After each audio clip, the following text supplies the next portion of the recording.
একই গিন্নি, এই কটা ভাতে কি পেট ভরবে? ও যা ভাত আছে না, ওটা বেড়াল ডিগোতে পারবে না। হ্যাঁ, আরে বাবা, আমি আর বেড়াল এক হলো? এই বাউলে খাও তো।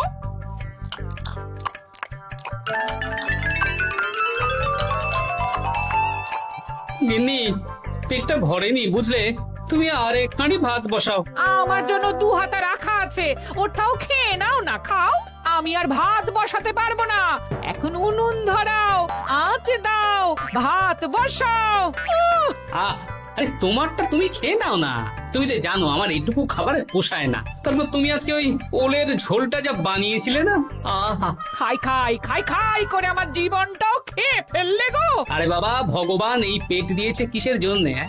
এত খাটাখাটনি সবকিছুই তো এর জন্য নাকি? হ্যাঁ,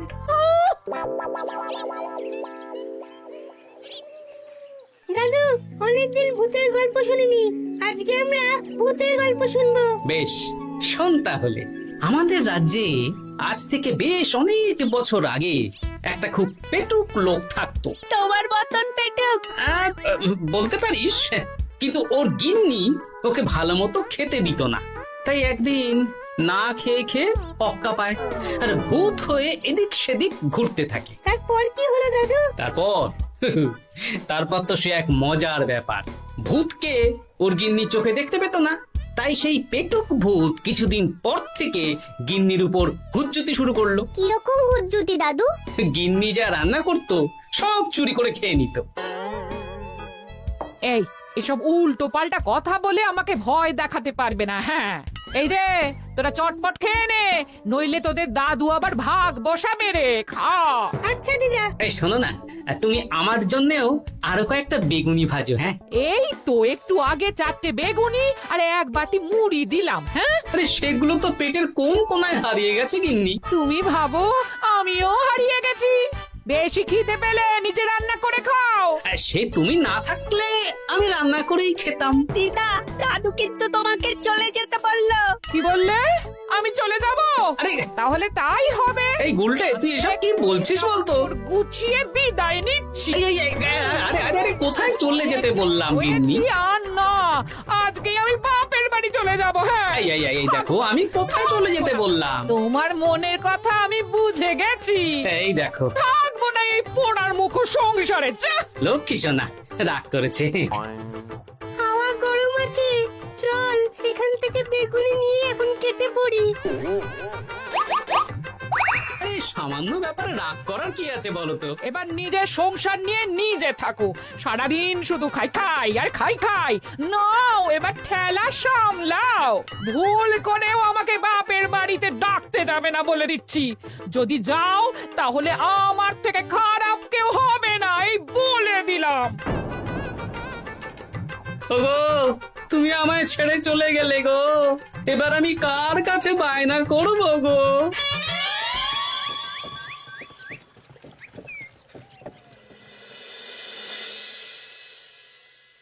কিরে, তুই একা একা?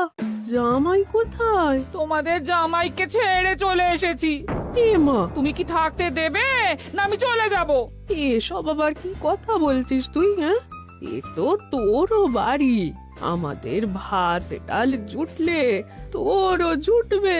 কি হয়েছে রে দিদি? দিন রাত খেটে খেটে কয়লার মতো পুড়ে যাচ্ছি, আর ওনার বায়না শেষ নেই। সারাদিন শুধু খাই খাই আর খাই খাই। এবার বুঝবে জামাই বাবু। হ্যাঁ, নিজে হাত পুড়িয়ে রান্না করার ঠেলা।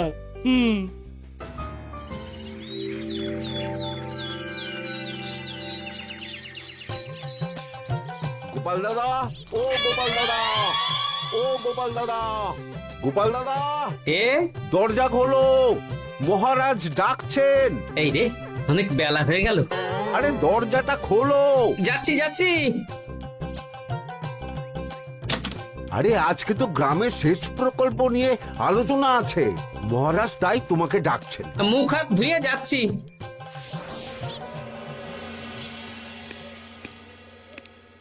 দেখুন মহারাজ, দেখুন, এত বেলায় গোপাল এলো, তাও নিজে আসেনি, ডেকে নিয়ে আসতে হলো। সত্যি গোপাল, আজকে এত জরুরি একটা আলোচনা সভা, কোথায় তুমি তাড়াতাড়ি আসবে? তা না করে গোপাল বাড়াবাড়ি করে ফেললো। গোপাল, এই আমি শেষবারের মতন বলে দিচ্ছি, ফের যদি এরকম রাজসভায় দেরি করে আসতে দেখি তাহলে কিন্তু কড়া ব্যবস্থা নেব। আসলে মহারাজ, আমার গিন্নি গতকাল নাক করে বাপের বাড়ি চলে গেছে, তাই বেশ হয়েছে। আচ্ছা, যে জন্য আজকের আলোচনা সভা ডাকা হয়েছে সেটা হলো আমাদের রাজ্যের দক্ষিণে একটা সেচের জন্য পুকুর খনন করা হচ্ছে। এ তো খুব ভালো কথা মহারাজ। দক্ষিণের চাষি ভাইরা অনেক দিন ধরে জলের সমস্যায় ভুগছিল, এবার একটা সুরাহা হবে। কিন্তু এটার জন্য তোমাদের বেতন কয়েক মাস কম পাবে তোমরা। এ কি কেন মহারাজ? তোমার তো এখন একজনের সংসার গোপাল, তোমার আবার চিন্তা কিসে? তাহলেও সেচের জন্য পুকুর খোঁড়া হবে, তার সাথে আমাদের বেতনের কি সম্পর্ক? কারণ ভাড়ারের অবস্থা খুব একটা ভালো নয়, তাই আগামী 3 মাস তোমাদের বেতন 5 মোহর করে কম দেওয়া হবে। হ্যাঁ? হ্যাঁ নয় হ্যাঁ। আর ওই 3 মাসের কেটে নেওয়া বেতন চতুর্থ মাসের বেতনের সঙ্গে যোগ করে দেওয়া হবে।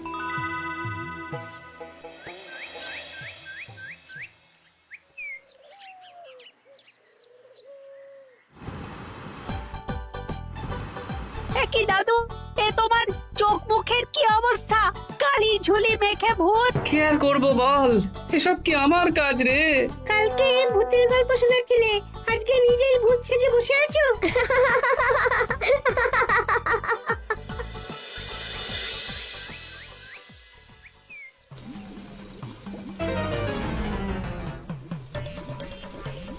এই রে, ভাতগুলো পড়ে গেছে। দূর দূর দূর, এভাবে হয় নাকি? না, এবার থেকে ভোজনালয় থেকেই খাবার খেতে হবে। একার জন্য কে আবার রান্না করে? দূর দূর। কি গোপাল দাদা, তুমিও আমার মতন ভোজনালয়ে খাচ্ছ? আমার না হয় বাড়িতে রান্না করার কেউ নেই। আমারও নেই, যে ছিল সে ছেড়ে চলে গেছে। ভাই, আর একটু ভাত দেবে? গোপাল দাদা, ভাত আর হবে না গো, আরো কয়েকজন দৈনিক খদ্দের আসবে, তাদের জন্য রেখে দিয়েছি। তাহলে কি আর করা যাবে? একটু একটু ওই তরকারি একটা শাল পাতায় মুড়ে দে, বাড়িতে গিয়ে মুড়ি দিয়ে খাবো। আচ্ছা, তা দিচ্ছি। তুমি খাওয়া হয়ে গেলে হাত মুখ ধুয়ে নাও। আচ্ছা গোপাল দাদা, গিন্নিমা চলিয়ে গেল কেন? সে তোর গিন্নিমাকে গিয়ে জিজ্ঞেস কর। সে তো জিজ্ঞেস করতেই হবে, তোমার মতো একটা ভালো মানুষকে ছেড়ে চলিয়ে গেছে।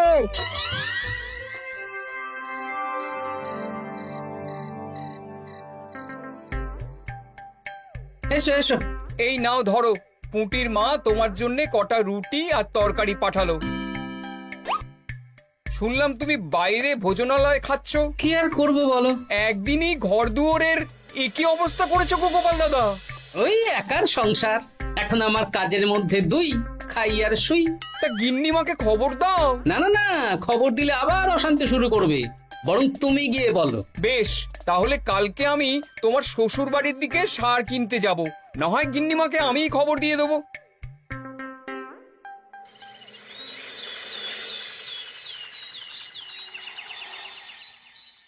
বাড়ি ঘর গোছালো, তাতে আমি কি করতে পারি?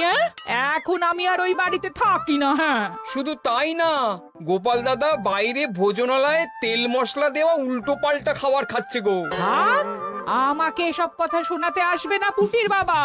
আমার খাটতে খাটতে জীবনটা কয়লা হয়ে গেছে, কয়লা। ওনার বায়নার শেষ নেই। হ্যাঁ,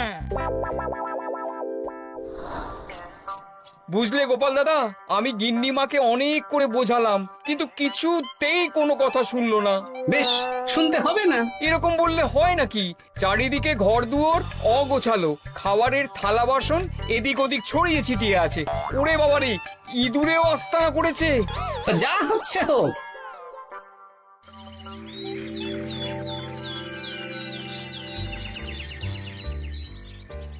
ভোলা, আটটা কচুরি দাও তো ঝটপট, খেয়ে রাজসভায় চলে যাব। এই নাও। ও গোপাল দাদা, শুনলাম নাকি গিন্নিমা বাড়ি ছেড়ে চলে গেছেন? হ্যাঁ, ঠিকই শুনেছো। তাই বাইরের খাবার খেয়ে কতদিন কাটাবে? এভাবে তো তোমার শরীর খারাপ করবে। ওই শরীরের নাম মহাশয়, যা সবে তাই সয়। রান্না বান্না করছো বাড়িতে? না, রান্না করার লোক নেই, আর আমার দ্বারা ওসব কালিঝুলি মাখাও সম্ভব না। দেখো গোপাল দাদা, এই রোজ রোজ বাইরের খাবার খাওয়া ভালো নয়। ভাবছি আরেকটা বিয়ে করব। হ্যাঁ, বলো কি? গিন্নিমা জানলে তো? জানলে জানুক, ও তো এখন আর আমার কেউ নয়। গোপাল দাদা আরেকটা বিয়ে করবে? না না না না না, গিন্নিমাকে বলতেই হবে ব্যাপারটা।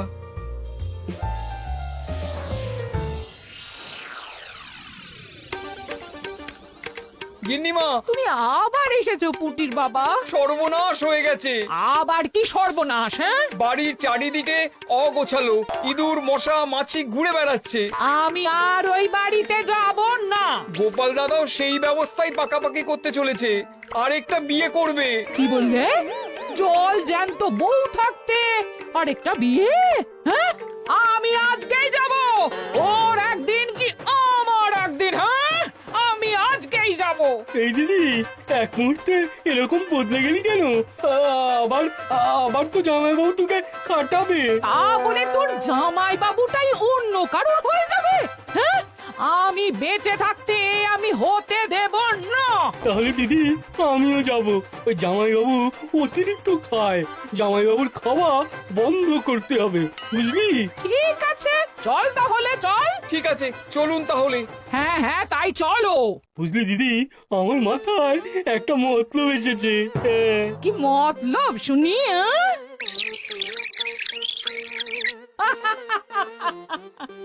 এই বেশ তো বেশ, এতে যদি তোর জামাই বাবুর অতিরিক্ত খাওয়া কমে তাহলে তো ভালোই কথা। হ্যাঁ, কিন্তু খুব সাবধান, গোপাল দাদার নজর কিন্তু বাজ পাখির নজর।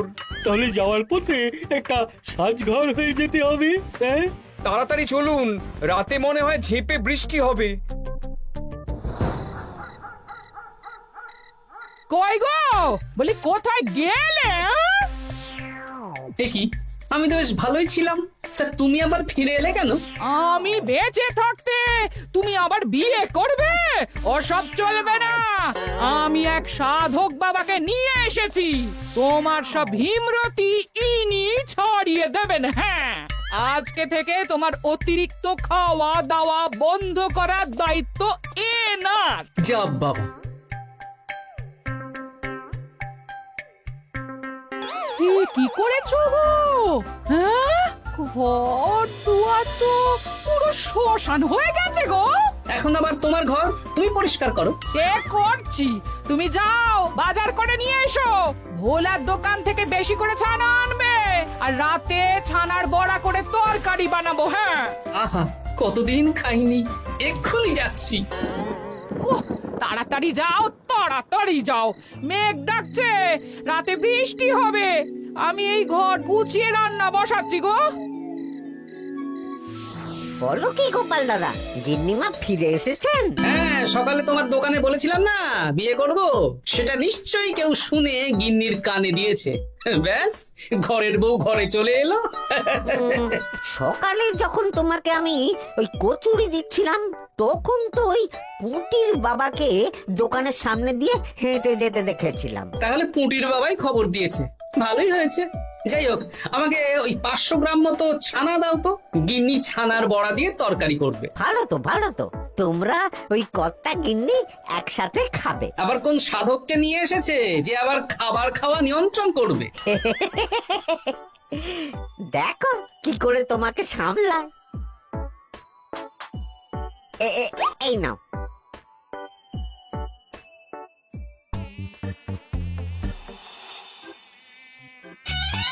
দেখি গিন্নি, আমার জন্য দুটো বড়া আর ওনার জন্য এতগুলো?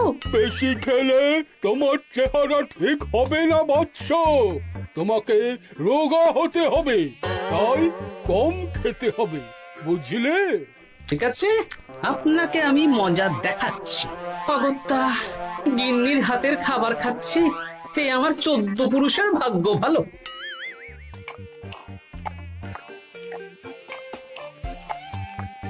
বাবা, আপনাকে আরেকটু তরকারি দিই বাবা? দে মা, দে। আমাকে দাও। একদম না, বলেছি না তোকে রোগা হতে হবে। হ্যাঁ, কি মশা রে তোদের বাড়িতে। আরে রে, নকল গুফ, মশা যাওয়ার আগে আপনাকে আমি তাড়াবো। এই কদিন চারদিকে সব ছড়িয়ে ছিটিয়ে নোংরা করেছে, মশা মাছি এত তাড়াতাড়ি যাবে না। হ্যাঁ, আমার খাওয়া হয়ে গেছে, আমি উঠলাম, আপনি ভালো করে খান কেমন?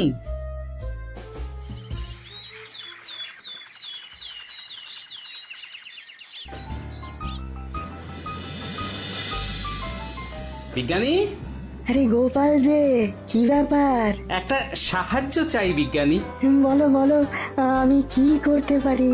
কয়েক টুকরো বরফ বানিয়ে দিতে পারবে? তা পারবো, কিন্তু এখন হবে না। তুমি বরং সন্ধেবেলার পর নিয়ে যেও, কেমন? খুব উপকার করলে বিজ্ঞানী। আমি ওটা বিশেষ মোড়কে তোমায় দেব, যাতে গলে না যায়। ধন্যবাদ বিজ্ঞানী, এখন তাহলে আসি।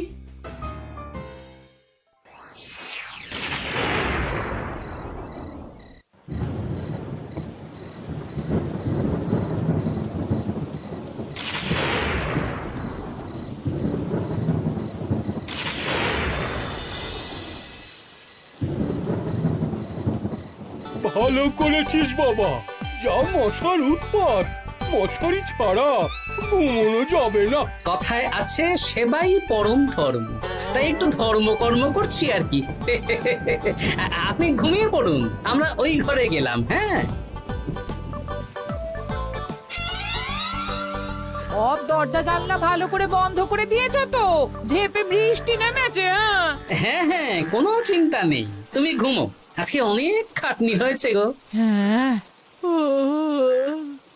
জয় ঠাকুর।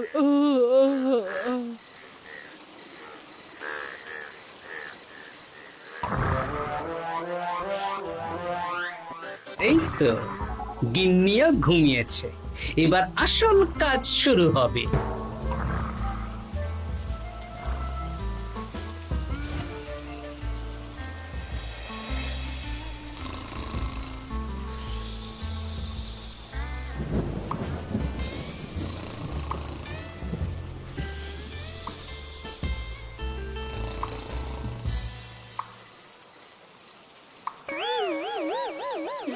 কি জল পড়ছে কেন? চাল ফুটো হয়ে গেল নাকি? এত রাতে দিদিকে ডাকা ঠিক হবে না। আরে আরে কি মুশকিল, এখনই জল পড়ছে। আরে দূর দূর।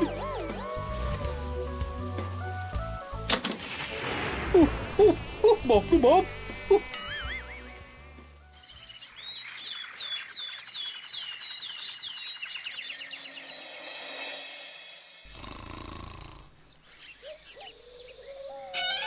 সুপ্রভাত। প্রভাত আর শো নেই। কেন? সারা রাত প্রথমে ভিজেছি, তারপরে মশার কামড় খেয়েছি। ভিজেছেন কেন? আচ্ছা, এ কি? আচ্ছা। রাতে চাল ফুটো হয়ে জল পড়ছে। আচ্ছা। খুব ঠান্ডা লেগেছে, একটু একটু মধু আর তুলসী পাতা দে, একটু খাই। এই দিচ্ছি বাবা। এ হতেই পারে না, কদিন আগেই তো চাল সারিয়েছি। ঘরের মধ্যে তাহলে জল এলো কি করে? ঠিক যেভাবে আপনার নাকের নিচে নকল গোঁফ এসেছে শ্যালক বাবু, ঠিক সেইভাবেই। এই রে, হয়ে গেল। দাড়িটাও তো নকল। না মানে আমি বুঝিয়ে বলছি গোপাল, তুমি তো একটু বেশি করে খাও, তাই আমি ভেবেছিলাম ওই তোমার যাতে খাওয়াটা একটু কমে, তাহলে আমার দিদির খাটনিটা একটু কমবে। খাটনি কমাতে তো আপনি আসেননি, উল্টে আপনি নিজের ছলে বলে খাচ্ছিলেন। অতিথি হিসেবে এলে নিশ্চয়ই খাওয়াতাম, কিন্তু এটা আপনি ঠিক করেননি। ওগো, ও তো আমার ভালোর জন্যই করেছে। তুমি আমার বিবাহিত স্ত্রী, ও এখন তৃতীয় ব্যক্তি, তুমি ওর কথা কেন শুনবে? হ্যাঁ, প্রথমে বাচ্চাগুলো মস্করা করলো, সেই শুনে তুমি চলে গেলে। হ্যাঁ, ওরা তৃতীয় ব্যক্তি, ওদের কথায় কান দিলে। তারপর পুঁটির বাবার কথা শুনে বিশ্বাস করলে আমি সত্যিই বিয়ে করছি। হ্যাঁ, এই জন্যই তো চলে এলাম। হ্যাঁ, এখানে পুঁটির বাবাও তৃতীয় ব্যক্তি, আর তারপর শ্যালক বাবুর কথায় আমাকে কম খেতে দিচ্ছ, আর উনিও তৃতীয় ব্যক্তি।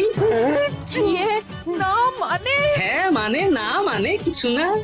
যখনই সংসারে স্বামী স্ত্রীর মাঝে তৃতীয় ব্যক্তি প্রবেশ করবে তখনই অশান্তি হবে।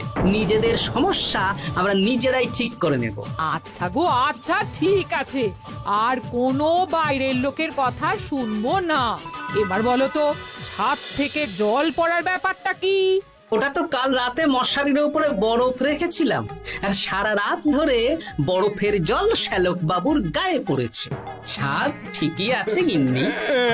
হ্যাঁ নয় হ্যাঁ, কাল যখন খাবার খাওয়ার সময় দেখলাম আপনার গোঁফ খুলে যাচ্ছিল, আপনি ঠিক করলেন, তখনই একটা সন্দেহ হয়। ওরে ওরে গোপাল, আমি আর তোমাদের কর্তা গিন্নির মাঝে থাকবো না।